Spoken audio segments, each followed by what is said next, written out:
Good morning, everyone. We're going to begin promptly at 11 a.m. So we're going to give everyone about 2 or 3 more minutes before we get started.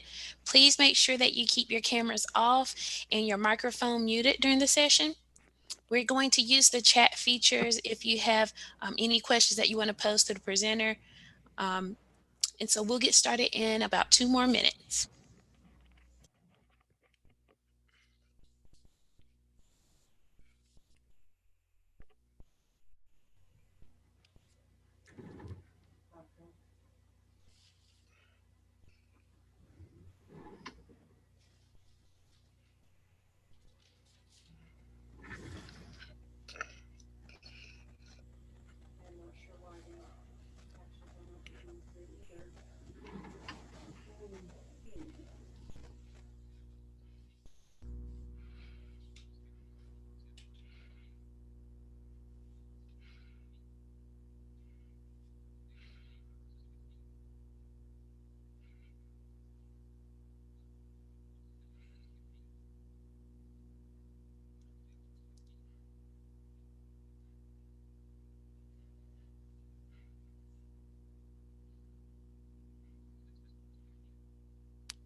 Okay, everyone, I have 11 o'clock on my clock, so I'm going to go ahead and get started. Um, Hello, everyone. Welcome to our session today, Universal Design for Adult Learners, Student Engagement and Disability Inclusion. Before we begin, I want to cover some housekeeping items. Please remember to leave your cameras and your microphones off during the session. If you have any questions, please use the chat feature.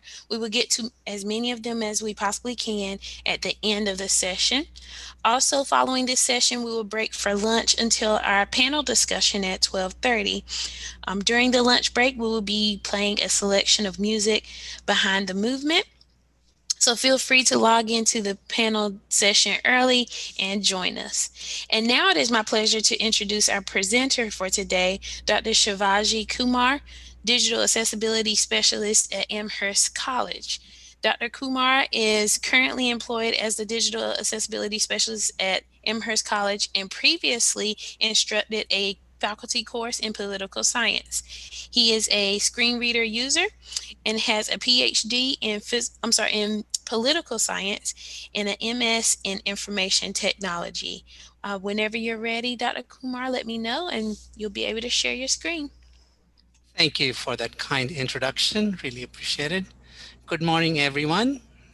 Thank you for coming in to attend this session.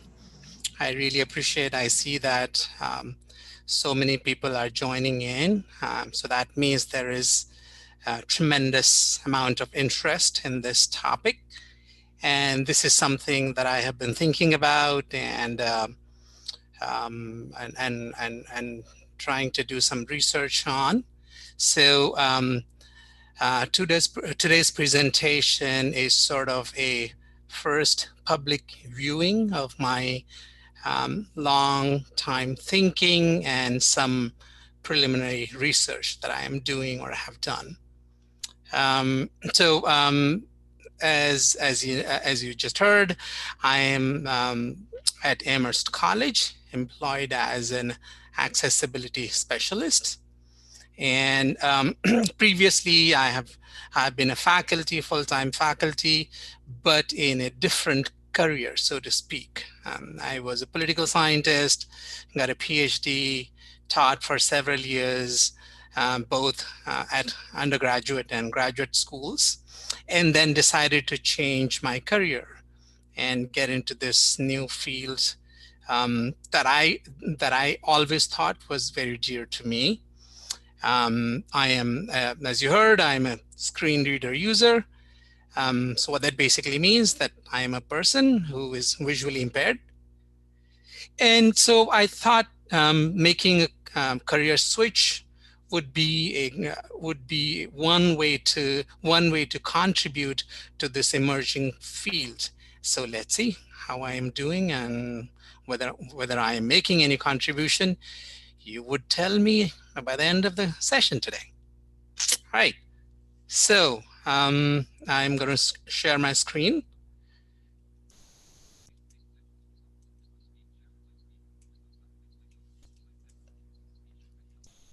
All right. So here we go.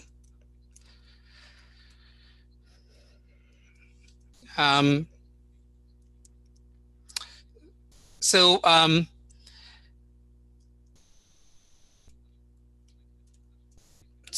here's what my thinking is, and when I was writing out introduction for this presentation, two things jumped out at me. One, that there is so much similarity between disability studies and digital accessibility and racial justice movement that we are witnessing.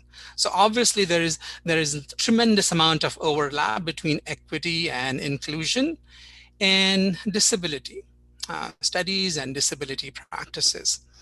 But given my personal experiences, and I'm going to share some of those along the way, as well as the literature as it sits in the wider field, there appears to be a disconnect. And I don't know why. I don't know why this disconnect exists. Either this is because of conceptual frameworks or some of the practices that have evolved over the years. Maybe that's one of the contributing factors. So that's why I wanted to explore so how equity, inclusion, and disability are similar or connected with each other, and then how can we really bridge this gap? And the framework that I'm suggesting here, based on my practice as a digital accessibility specialist, as well as some preliminary research that I'm doing, it appears to me that the best way to bridge this gap and to serve our student body would be to adopt a universal design learning approach. Here we go.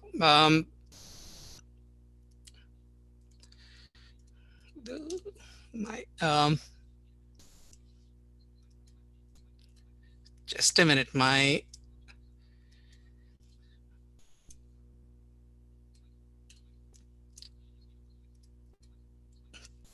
excuse me, everybody's, there's something wrong with my PPT here.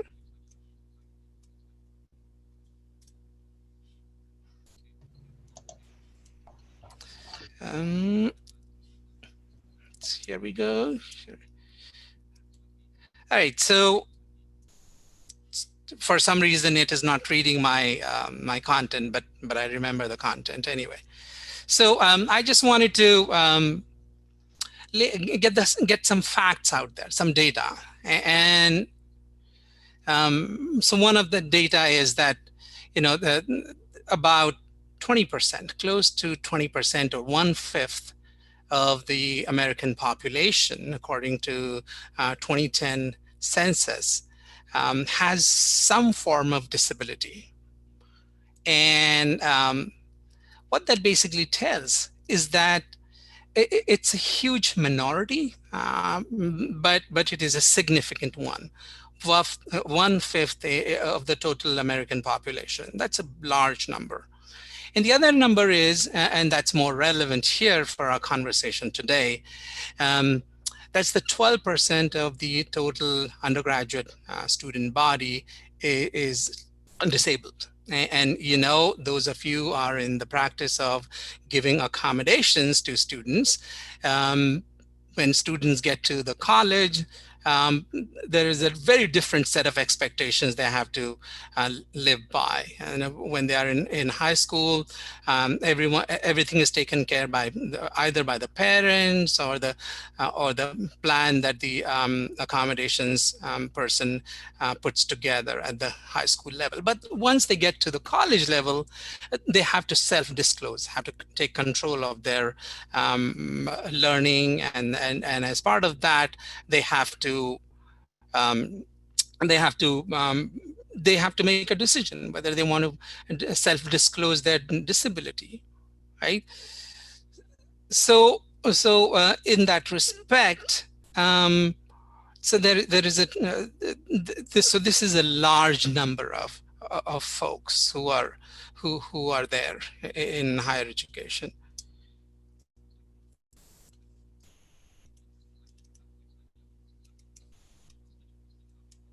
I'm still trying to fix my PPT here because I'm not able to read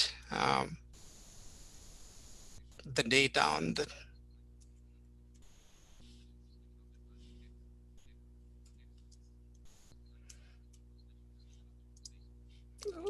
Hmm,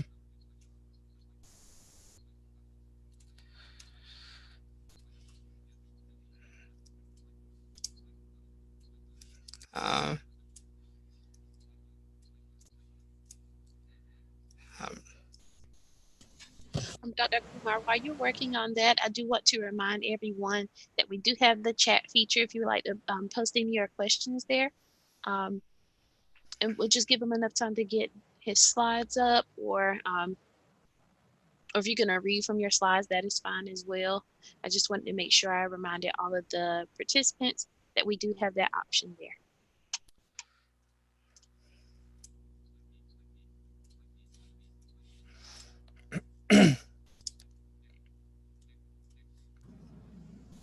Also, Dr. Kumar, if you would like to email us the PowerPoint, I can share it from my screen if that'll be a little easier for you. Just let sure. me know. I'll send you the message. Um,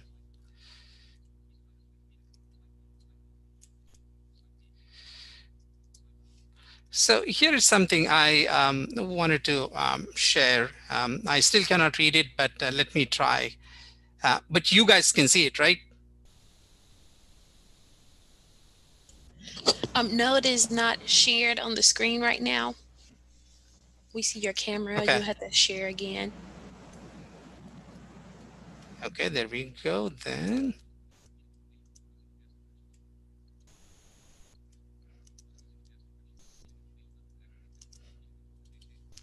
Okay.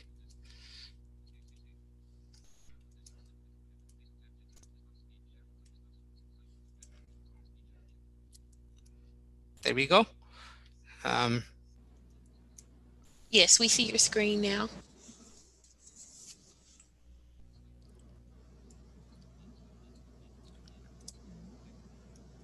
so you can see my slide 4 now. Can you? It is a blank slide, but we do see a white slide there. Ah,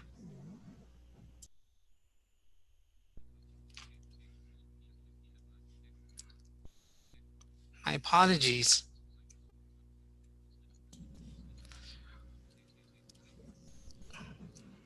Right, we do see introduction on slide 2. You may just have to have it in a different view. We can see introduction here.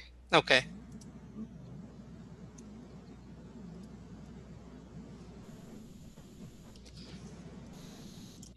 And it looks like there's content on slide 6. So it looks like these are just 3, 4, and 5 are blank. So Okay.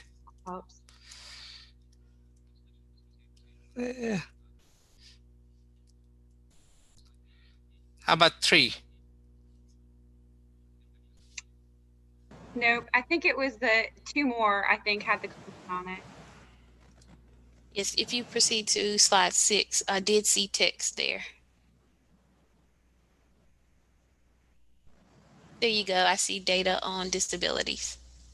Okay, so let me walk you through the content on the previous slides, and my apologies once more. Um, so what I was going to show on those slides was the similarities between the concepts of equity and inclusion. And in a nutshell, what I can tell you, plowing through the literature, the both sides of the equation, that is equity and inclusion on the one hand, and the disability and accessibility on the other. Both of them emphasize the same points, that is the access to the programs, curricular activities, and the events that are both physically accessible and mentally accessible to all participants. That was, in a nutshell, the crux of the whole thing, of those slides. Um,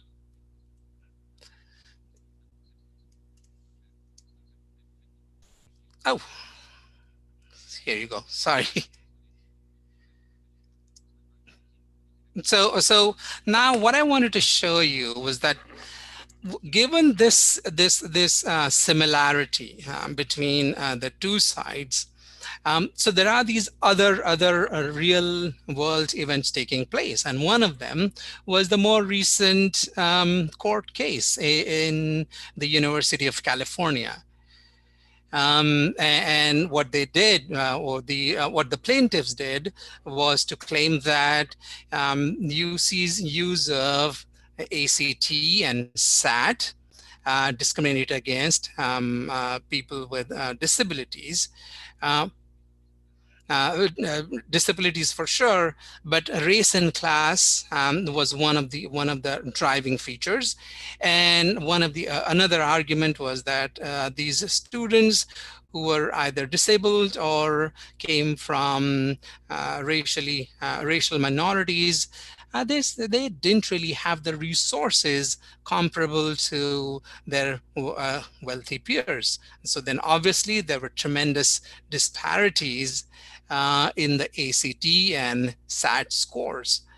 The final the final ruling, or the although the court case is still on, um, what the final the decision, the interim decision that was handed out to the University of California, was that you can't really use ACT um, based on because it put students with disabilities at a disadvantage during this pandemic period, right? These students, they can't really take the test. They can't appear for the test.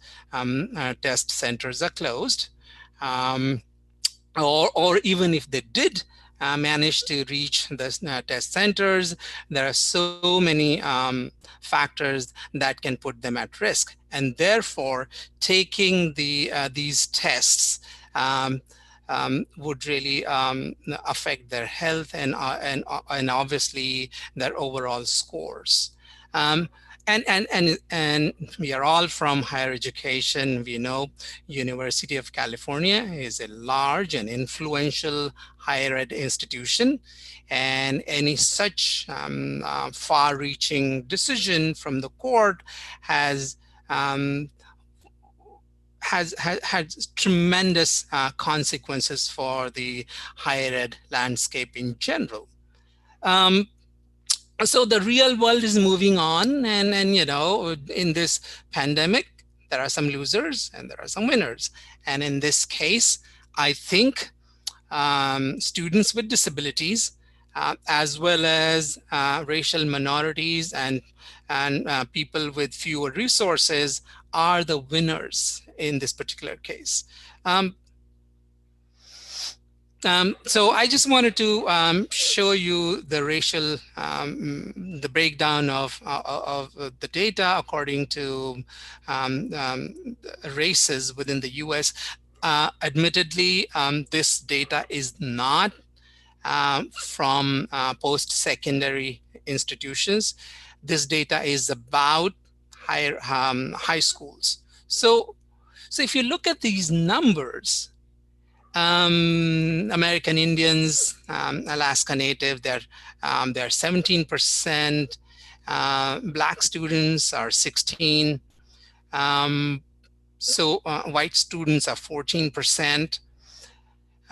Mixed race, 13%. Hispanic, Hispanic and Pacific Islanders, 12%. Asian, 7%. So if you take out these two numbers, Asian students, and as you all know, in higher ed, affirmative action has been controversial. And recently, Harvard and other institutions did face lawsuits from Asian students saying that the real affirmative action violates their rights to good education. So if you were take out 7% Asian and whites, 14%. So we are looking at 21%. So 100 minus 21, that takes us down to 79 or 75, whatever. It's a huge number of students that fall into the category of minorities. That's my point. And if these students really even a small chunk of this number from high school reaches post secondary, it does have a huge impact on the practices that we have in terms of delivering the lectures or education, how we design our curriculum, how faculty delivers their education, things of that nature. So the numbers tell us that minority students constitute a huge number of folks within higher education, and bringing students with disabilities will have high payoffs for all of us. So what I propose, and again, I want to say this is work in progress, but I want to propose that if we adopt UDL framework, I think that would take us to a point where we don't have to focus exclusively on disabilities or minorities. It would benefit both groups, right? So this framework addresses the primary barriers expert learners face. And so those of us who are in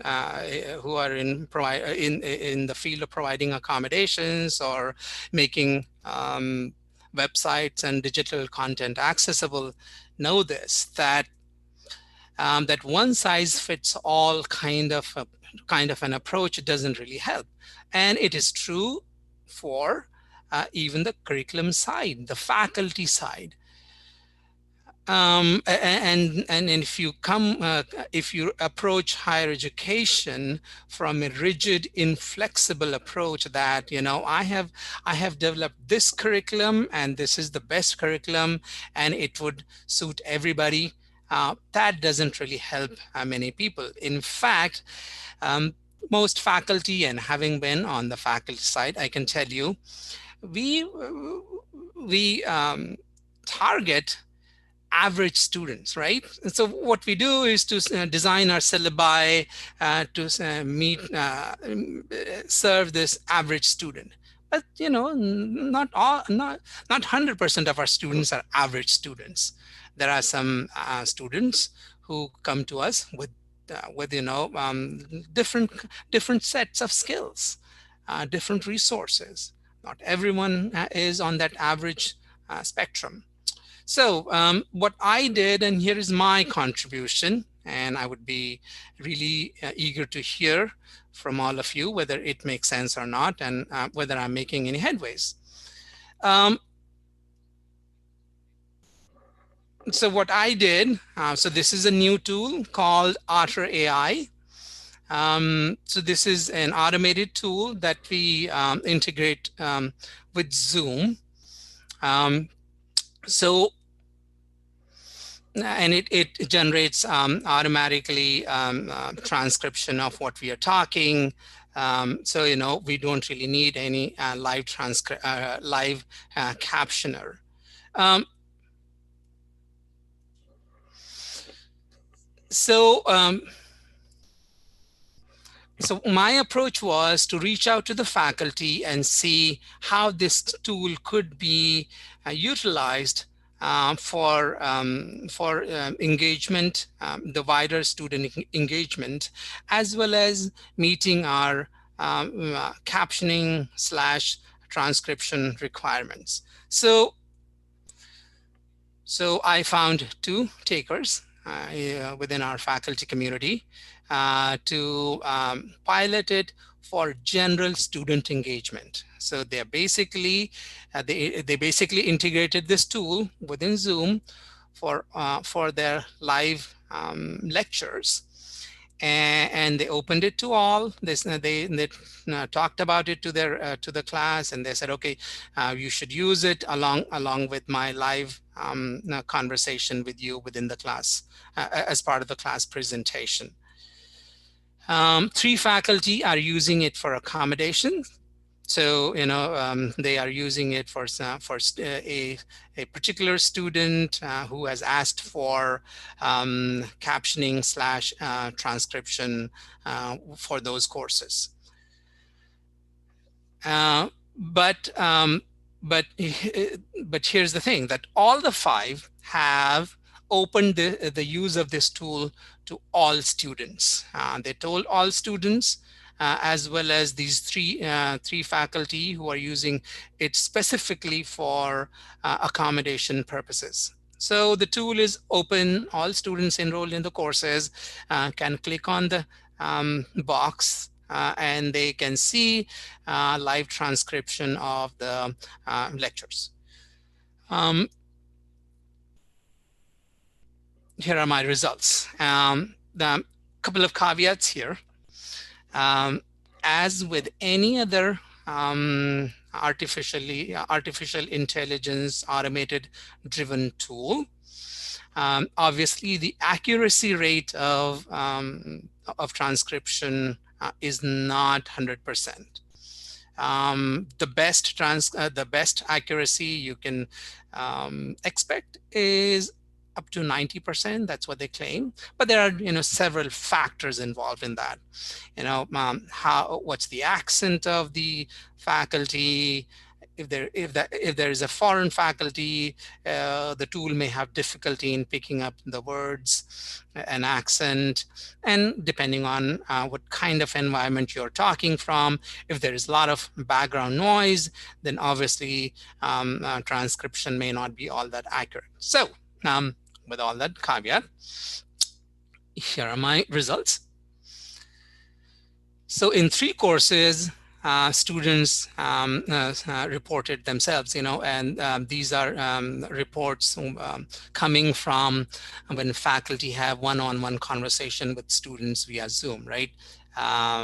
So they ask how's the course going, and there are different touch points of the faculty to get pulse on how the course is going, in addition to the formal course evaluation, right? We are all in this unique situation.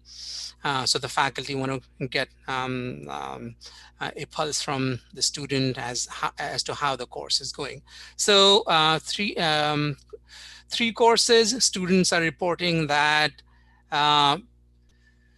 that they view live transcripts as the faculty is speaking, right? So in the live lectures. They are hearing the faculty as well as reading the transcript. Um, and in one course, a lot of students reported that they are viewing it, but also they are viewing it for the live lecture, but also going back and accessing the transcript in the post-production phase, right? So if you want to go back and reread the transcript or what the faculty said, they are using it for that purpose. And one course had a lot of students reporting that they are using it to free themselves from several constraints.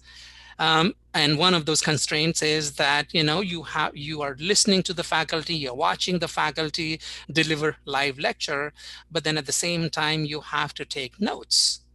That's the traditional way of doing things, right? But here, given the fact that transcript is going to be available later in the post-production phase, these students are just not taking notes. And they go back and then they view these transcripts and then take notes from there, or just read notes from there. So many of these things uh, um, affect both students with disability as well as racial minorities, right? Um, so any form of multimodal learning benefits students in general. And what I'm hearing when the data that I'm getting from my faculty as of now is that this form of multimodal learning really benefiting students in terms of their engagement with the course content. That's one major point. And then the other major point is that students who require accommodations are definitely benefiting from it. But also those students who don't really require accommodation, they are benefiting as well. And our minority students who have to face several challenges ranging from um, balancing education and life, resource crunch, and some previous background of not developing adequate skills to take notes while the faculty is talking. All these barriers that negatively affect students with different skill sets and different backgrounds benefit from adopting this kind of UDL approach. This is one tool. I'm just using it here, but I think the overarching point I'm making here is that the UDL approach, whether that is used in conjunction with this particular tool or some other tool, really benefit students coming from different backgrounds. And I guess this is where the real equity and inclusion comes into play. Um, um, so no matter what background you come from, our responsibility in higher ed is to ensure that there is fairness in terms of the opportunities available to our students.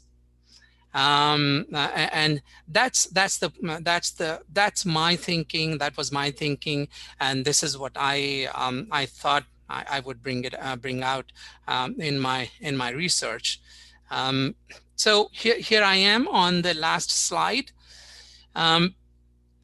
And what I would suggest, my conclusions / recommendations. Larger point, as I said earlier, move discussion from accommodations, accommodations are focusing on limitations. Um, and move it to student engagement. No matter what background they come to us with, no matter what kinds of skill sets they have, let's treat them as students and think about the ways in which we can engage them. Um, and that then allows us, I'm on my second point here, shifting conversation from deficit to augmentation and potential, right? So if you treat all your students in terms of making them engaged with the lecture content and in general the education environment, then what we are doing is to trying to open different vistas of opportunities, right? And for them to take advantage of those opportunities, we need to think about their potential, what they can do, and not what they have done or what they cannot do. And this is the larger point, one of the larger points, that what institutions can do. Um,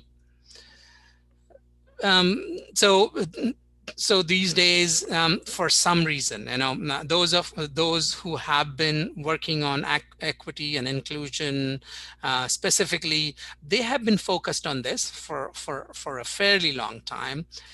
But in general, there appears to be a fad to talk about equity and inclusion all of a sudden at the institutional level, right? Presidents and provosts may not have been all that focused until recently, but all of a sudden, this has become a priority. But the key consideration or the key point is that are they making all the resources, all the senior leadership, are they making all the resources available to put equity, inclusion, and access into practice? And for that, we need to really reprioritize what we have done in the past in order to get to those goals. And we need to build this equity-minded culture with actions and by undertaking some really intentional actions. It's not going to happen overnight, and it is not also going to happen all by itself, right? We all have to be intentional, um, um, and that's what we need to do. And it can be done, if we all, ranging from faculty, students, and the administration, if we all adopt this framework of UDL, if we can all understand that the main customers, if you want to use that language, I use that with a lot of trepidation.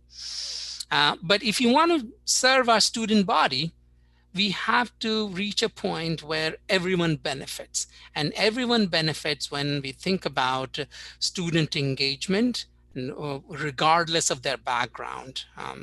And that can happen, in my opinion, if we adopt this overarching framework of UDL. And I'm going to stop there. Thank you. Thank you for being so patient and standing by through while I worked out all the quirks in my presentation. Thanks. Thank you so much. Do we have any questions in the chat box?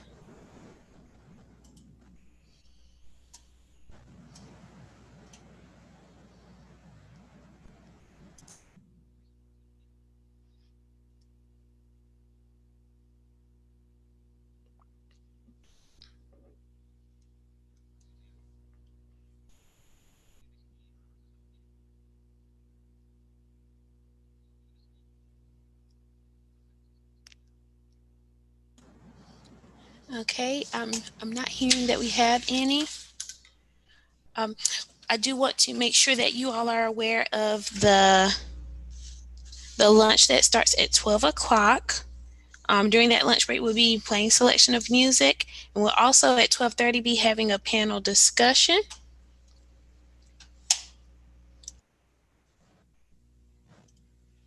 And we're going to put those links in the chat, so be sure to check the chat box for the links to that. Thank you for attending the Universal Design for Adult Learners Student Engagement and Disability Inclusion session.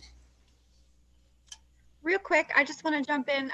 Dr. Kumar, will you send me these slides? People are asking if we can send these Sure. out and distribute them to the participants. I will send them out to you. Great, thank you. And I did have just one question for you. Do you Please. have plans to continue this research in the future? Yes, I want to I want to refine it. I want to get some more data, and then probably get it out there in some outlet, some publication.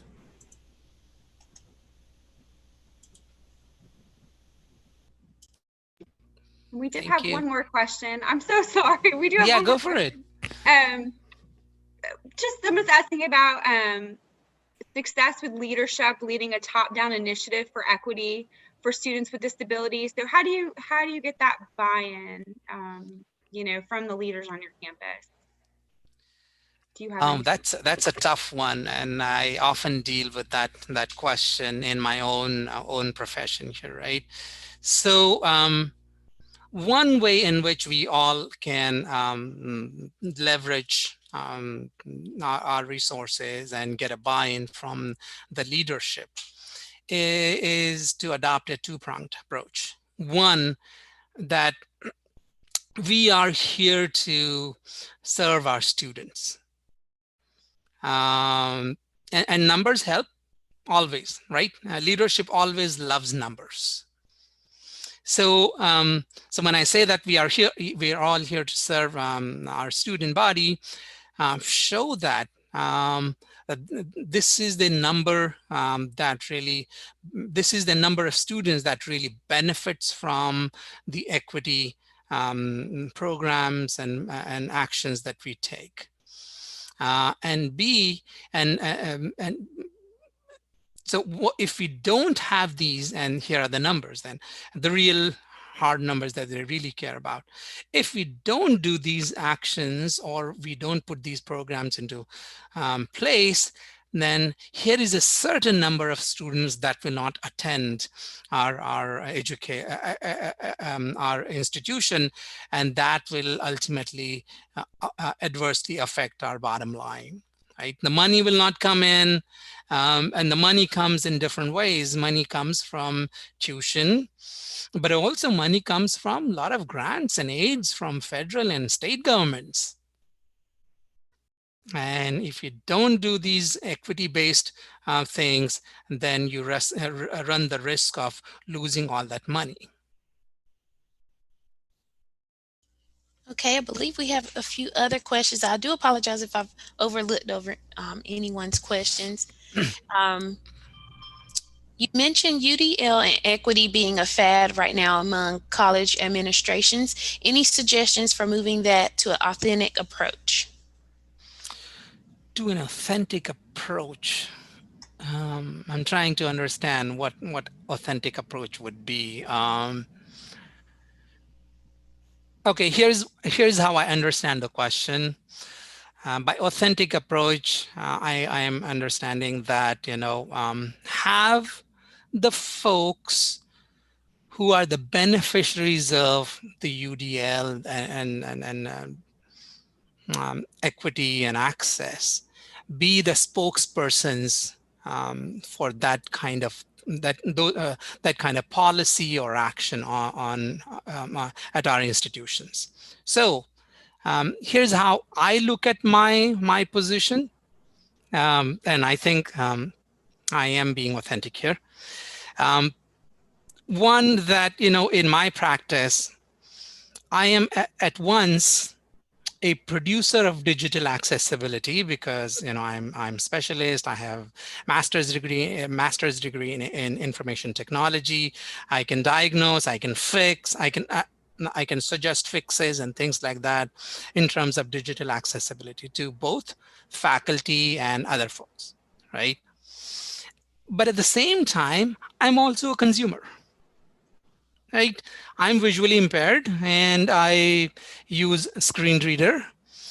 So when I go into my meetings with faculty to show how digital accessibility or lack thereof affects their syllabi or their course materials, I can show right there, I can pull up my screen reader and run it by their syllabus and show them how it affects if someone doesn't hear it correctly. So I'm being authentic, and in 80% of the cases or 90% of the cases, when faculty hear me or see me use a tool that benefits visually impaired students or other kinds of students in their classroom, it really drives home the message, and they get it. And that's when they said, okay, now tell me, how do I fix it? And that's the much larger question, much larger conversation than, how do I fix it? Whether they fix it or I fix it, or I get it and send it somewhere else to be fixed. But then that helps me open the door to hold that larger conversation. I did see one question earlier from Kimberly Rogers. I apologize if this one had not been asked already. It says, would it be accurate to say that UDL privileges student learning over student skill? Um, First of all, I'm not an expert on UDL. I'm using that framework. So here is a disclaimer. But um, I have a bit of a difficulty in separating the two, in the sense that in order to engage in effective learning, we have to use different skill sets. I agree. So the distinction between learning and the skill sets um, is hard to draw, because you will learn different skill sets. And I think the individual asking this question is hinting at the tool that I use, so basically the idea here in my mind is that the tool is taking notes for the student, and then obviously students are not learning the skills of taking notes. Okay, that's where the question is coming from. That may be true at certain level, but then also think about the fact that students learn differently, and these skill sets that we are thinking about, they do develop, but they may develop differently for different people and at different pace for different people. So again, if you think about an average student, a model student, so to speak, then maybe yes, we can say that there is a distinction between learning and developing certain skill sets. But if you make room for different rate of learning and different skill sets, then I think the distinction sort of blurs. I hope I made some sense, and I hope I addressed the question.